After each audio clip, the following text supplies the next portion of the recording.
ఆకాశవాణి జాతీయ వార్తలు చదువుతున్నది డివి సత్యనారాయణ. ముఖ్యాంశాలు: ప్రపంచ దక్షిణ దేశాలు ఐక్యతతో నూతన ప్రస్థానం సాగించాలని ప్రధానమంత్రి నరేంద్ర మోదీ ఆకాంక్షించారు. సత్వర న్యాయం ప్రతి పౌరుడి ప్రాథమిక హక్కు అని కేంద్ర న్యాయశాఖ మంత్రి అర్జున్ రామ్ మేఘ్వాల్ అన్నారు. దేశంలో ఇప్పటివరకు మంకీపాక్స్ కేసులు నమోదు కాలేదని కేంద్ర ఆరోగ్య శాఖ స్పష్టం చేసింది. ముడా కుంభకోణానికి సంబంధించి కర్ణాటక ముఖ్యమంత్రి సిద్ధరామయ్యను విచారించేందుకు ఆ రాష్ట్ర గవర్నర్ అనుమతించారు.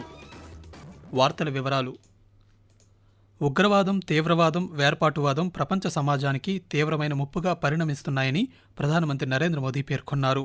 Voice of global south summit 3వ ఎడిషన్లో ఢిల్లీ నుంచి ఈరోజు దృశ్య మాధ్యమం ద్వారా ప్రధానమంత్రి పాల్గొన్నారు.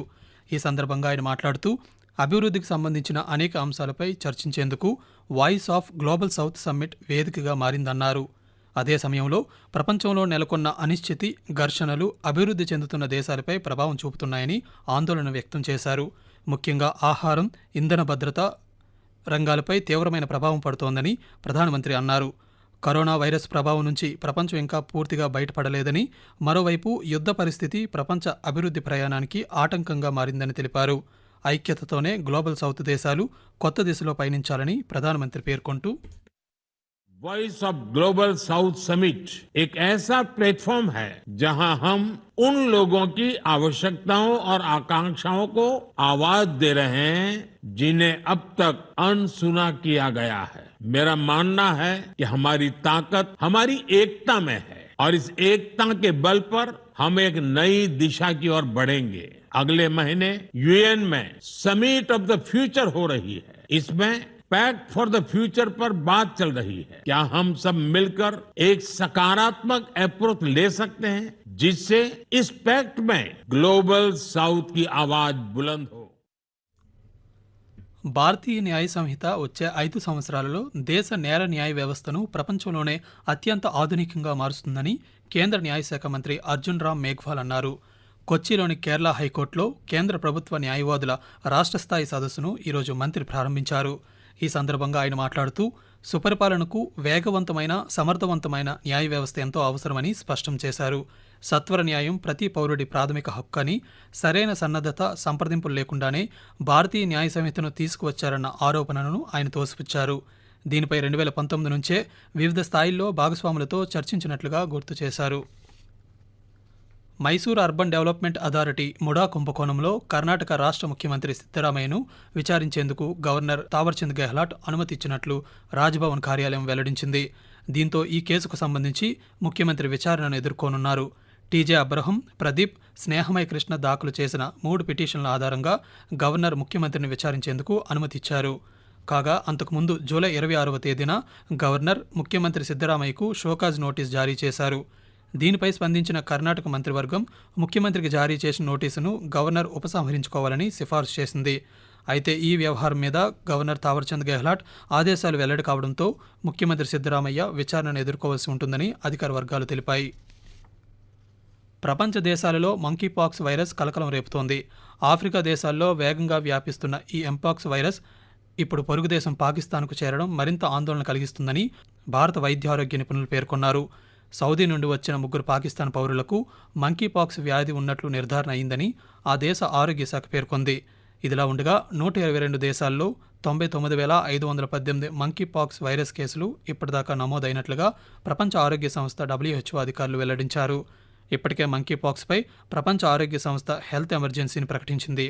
కొన్ని దేశాలలో మంకీపాక్స్ వైరస్ వల్ల మరణాల రేటు 3 నుంచి 4% ఉందని పేర్కొంది. ఆఫ్రికా దేశాల్లో 96% కేసులు కాంగోలోనే నమోదయ్యాయని WHO అధికారులు వెల్లడించారు. 2024లో ఇప్పటి వరకు 15,600కు పైగా మంకీపాక్స్ కేసులు నమోదు కాగా 537 మంది మృతి చెందారని పేర్కొన్నారు. జ్వరం, తలనొప్పి, ఒళ్ళునొప్పులు, చేతులపై దురద, పొక్కులు ఈ మంకీపాక్స్ వైరస్ లక్షణాలుగా WHO అధికారులు వెల్లడించారు. దేశంలో ఇప్పటివరకు మంకీపాక్స్ కేసులు నమోదు కాలేదని కేంద్ర ఆరోగ్య మంత్రిత్వ శాఖ తెలిపింది. మంకీపాక్స్ వ్యాప్తి గురించి ప్రపంచ ఆరోగ్య సంస్థ ఆందోళన వ్యక్తం చేస్తూ ప్రజా ఆరోగ్య అత్యవసర పరిస్థితి ప్రకటించిన నేపథ్యంలో కేంద్ర ఆరోగ్య శాఖ మంత్రి జేపీ నడ్డా ఈరోజు న్యూఢిల్లీలో కీలక సమావేశం నిర్వహించారు. దేశంలో మంకీపాక్స్ పరిస్థితి, వైద్య ఆరోగ్య శాఖ సన్నద్ధత మీద ఆయన సమీక్షించారు. ఈ వ్యాధి వ్యాప్తి చెందకుండా ముందు జాగ్రత్త చర్యలు చేపట్టాలని కేంద్ర మంత్రి అధికారులను ఆదేశించారు. దేశంలోని అన్ని విమానాశ్రయాలు, ఓడరేవుల వద్ద ఆరోగ్య యూనిట్లను అప్రమత్తం చేస్తూ పరీక్షా ప్రయోగశాలలను సిద్ధం చేయాలని కోరారు. అదేవిధంగా ఆరోగ్య మంత్రిత్వ శాఖ పరిస్థితిని ఎప్పటికప్పుడు నిశితంగా పరిశీలిస్తోందని పేర్కొన్నారు. ఆకాశవాణి జాతీయ వార్తలు వింటున్నారు. పారా ఒలింపిక్ క్రీడలు ఈ నెల 28 నుంచి సెప్టెంబర్ 8వ తేదీ వరకు ప్యారిస్లో జరగనున్నాయి. పారా ఒలింపిక్స్లో 84 మంది అథ్లెట్లు భారత్కు ప్రాతినిధ్యం వహించనున్నారు. టోక్యో పారా ఒలింపిక్ స్వర్ణ పతక విజేత సుమిత్ అంటిల్, షాట్పుట్ క్రీడాకారిణి భాగ్యశ్రీ జాదవ్ ఈ పారా ఒలింపిక్స్ ప్రారంభోత్సవ కార్యక్రమంలో భారత బృందానికి పతాకదారులుగా వ్యవహరించనున్నారు. పారా ఒలింపిక్స్ క్రీడల్లో ఇప్పటివరకు మన దేశానికి ప్రాతినిధ్యం వహించిన బృందాల్లో ఇదే అతిపెద్ద జట్టు కావడం విశేషం. కేంద్ర రక్షణ శాఖ మంత్రి రాజ్నాథ్ సింగ్ రేపు చెన్నై పర్యటన సందర్భంగా ఇండియన్ కోస్ట్ గార్డుకు చెందిన అత్యాధునిక మ్యారిటైమ్ రెస్క్యూ కోఆర్డినేషన్ సెంటర్ను ప్రారంభించనున్నారు. చెన్నైలో మెరైన్ పొల్యూషన్ రెస్పాన్స్ సెంటర్, పుదుచ్చేరిలో కోస్ట్ గార్డ్ ఎయిర్ ఎన్క్లేవ్లను ఆయన ప్రారంభిస్తారు. చెన్నై ఓడరేవులో ఉన్న పొల్యూషన్ సెంటర్ సముద్ర కాలుష్య నిర్వహణలో ఒక మార్గదర్శక దశను సూచిస్తుంది.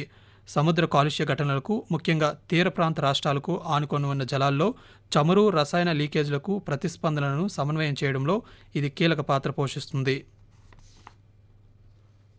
భారతదేశం 2027 నాటికి ప్రపంచంలో 3వ అతిపెద్ద ఆర్థిక వ్యవస్థగా అవతరిస్తుందని అంతర్జాతీయ ద్రవ్యనిధి IMF first deputy managing director doctor Gita Gopinath పేర్కొన్నారు. దేశ ఆర్థిక వృద్ధి 2023-24 సంవత్సరంలో ఊహించిన దానికంటే మెరుగ్గా ఉందని, వచ్చే 5 నుండి 6 ఏళ్లలో దేశంలో లక్షలాది అదనపు ఉద్యోగాలను సృష్టించాల్సిన అవసరం ఉందని ఆమె తెలిపారు. ఈరోజు న్యూఢిల్లీలో పాత్రికేయులతో మాట్లాడుతూ ప్రస్తుతం భారతదేశంలో అనుకూలమైన రుతుపవనాలు పంటల దిగుబడులను పెంచుతున్నాయని IMF అంచనా వేస్తోందన్నారు. ద్విచక్ర వాహనాల అమ్మకాల నుంచి ఫాస్ట్ మూవింగ్ కన్స్యూమర్స్ గూడ్స్ వరకు మొత్తం వినియోగం భారత్లో పెరుగుతోందని గీతా గోపీనాథ్ తెలిపారు. Society of Indian automobile manufacturers తాజా గణాంకాల ప్రకారం గత నెలలో ప్యాసింజర్ వాహనాలు, త్రిచక్ర వాహనాలు, ద్విచక్ర వాహనాలు, క్వార్టర్ సైకిల్ మొత్తం ఉత్పత్తి 24,37,000 యూనిట్లకు పైగా ఉందన్న విషయం కూడా ప్రస్తావించారు. దేశంలో కొత్తగా 3 మెట్రో రైల్ ప్రాజెక్టు నిర్మాణాలను కేంద్ర ప్రభుత్వం చేపట్టనుంది. 15,611 కోట్ల రూపాయల అంచనా వ్యయంతో వీటిని నిర్మిస్తారు. ఇందులో 12,200 కోట్ల రూపాయల వ్యయంతో బెంగళూరు మెట్రో 3వ దశ నిర్మాణ పనులు, అలాగే సుమారు 3,000 కోట్ల రూపాయల అంచనా వ్యయంతో తానే integral ring metro rail project, Swargate నుండి కాట్రాజ్ వరకు దక్షిణం వైపు పూణే మెట్రో ఫేజ్ 1 విస్తరణ ప్రాజెక్టులు ఉన్నాయి. కేంద్ర రైల్వే శాఖ మంత్రి అశ్విని వైష్ణవ్ ఈ కొత్త ప్రాజెక్టుల గురించి పాత్రికేయులకు వెల్లడిస్తూ ప్రస్తుతం 21 నగరాల్లో మెట్రో రైలు పనిచేస్తుందని తెలిపారు. 2029 నాటికి Bengaluru metro rail project phase 3 ద్వారా సుమారు 44.65 కిలోమీటర్ల మేర కొత్త మెట్రో రైళ్లు అందుబాటులోకి వస్తాయని కేంద్ర మంత్రి తెలిపారు. తక్కువ ఖర్చుతో కూడిన సాంకేతిక పరిజ్ఞానం అందిపుచ్చుకుంటూ పరస్పరం సహకరించుకోవడానికి ప్రపంచ దక్షిణ దేశాలు ఒక కుటుంబంగా కలిసి పనిచేయాలని విదేశాంగ మంత్రి డాక్టర్ ఎస్ జయశంకర్ కోరారు. గ్లోబల్ సౌత్ సమ్మిట్ మొదటి విదేశాంగ మంత్రుల సమావేశంలో డాక్టర్ జయశంకర్ మాట్లాడుతూ ప్రపంచం ఎదుర్కొంటున్న అనేక సంఘర్షణలు, ఉద్రిక్తలు, ఒత్తిళ్ల వల్ల గ్లోబల్ సౌత్ దేశాలు తీవ్రంగా ప్రభావితమవుతున్నాయన్నారు. ముఖ్యంగా దక్షిణాది దేశాలపైన ఆ ప్రభావం పడుతోందని ఆయన పేర్కొన్నారు. కాగా అంతర్జాతీయ ఆర్థిక వ్యవస్థకు ముప్పును తగ్గించేందుకు వివిధ రంగాల్లో వైవిధ్యంతో కూడిన ఉత్పత్తిని పెంచాల్సిన అవసరం ఎంతైనా ఉందని జైశంకర్ సూచించారు.